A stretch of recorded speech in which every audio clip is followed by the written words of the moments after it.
Election commission जो है वो पाबंदी लगाने जा रहा है। मैं समझता हूं कि इनके आज के फैसले के बाद जो बार बार हम बात कहते थे, हमारा ये मौक़िफ़ था कि ये फॉरेन फंडिंग का केस ही नहीं है, ये प्रोहिबिटेड ममनुआ फंडिंग का केस है।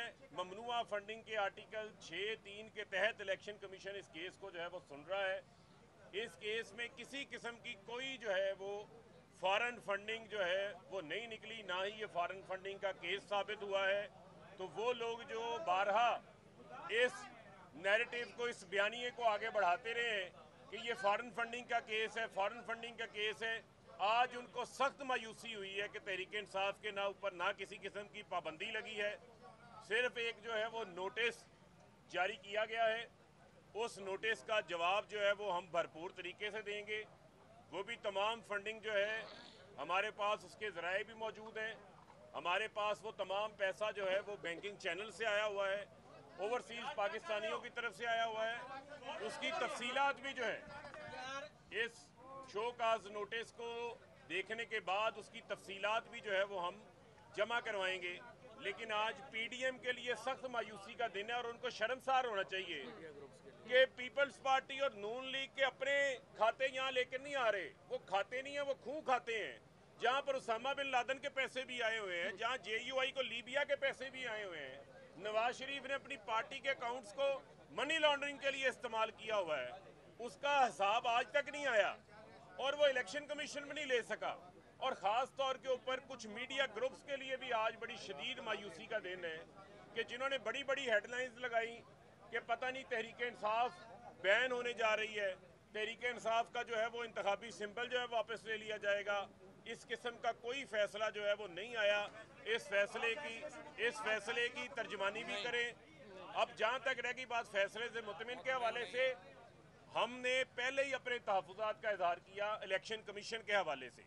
8 ऐसे फैसले इलेक्शन कमीशन पहले दे चुका है जिनको हमने मुख्तलिफ हाई कोर्ट्स में चैलेंज किया, जिसमें मखसूस नशिस्तों का फैसला था, पोलिंग एजेंट का फैसला था, अली अमीन गंडापुर को डिस्क्वालीफाई करने का मामला था और इसके अलावा मुतअद्दिद मामले थे जहां हमें रिलीफ मिला, जहां आइन और इलेक्शन एक्ट से हटके फैसले किए गए थे।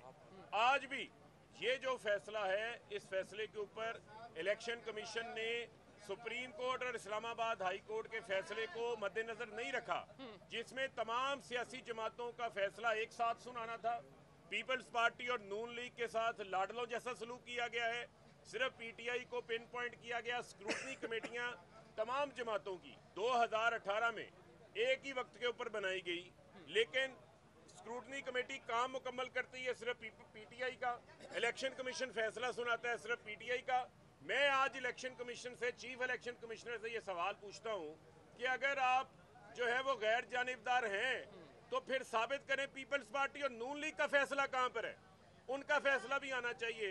को 12 अकाउंट तो उन्होंने डिस्क्लोज नहीं किए, छुपाए हुए हैं नून लीग ने, 11 पीपल्स पार्टी ने छुपाए हुए हैं, वो क्यों नहीं सामने आए। तो लिहाजा इस फैसले के ऊपर भी मैं समझता हूँ कि हमारी जो कानूनी टीम है वो अपनी राय भी सामने लेकर आएगी, नोटिस का भी हम जवाब देंगे, लेकिन इलेक्शन कमीशन के ऊपर हमारे वो तहफ़्फ़ुज़ात हैं वो उसी तरह बरकरार हैं। फॉरेन फंडिंग के हवाले से हमारा ही मौक़िफ़ की जीत हुई है, जो हम बार बार कहते रहे कि वो इलेक्शन कमीशन मुकम्मल करने दें, एक मिनट मुकम्मल करने हम बार एक मिनट इधर ही है एक मिनट कोई बात नहीं, साहब अभी इधर ही हैं, मुझे पता आप डिप्रेशन में आप इसी तरह डिप्रेशन में हम थोड़ी देर इसी तरह आप हंसते रहे, हमें अच्छे लगते हैं।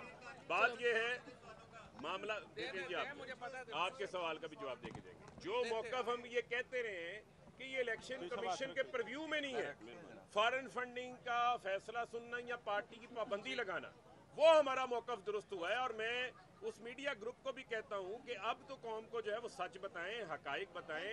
आपके लिए जो है वो काफ़ी डिप्रेशन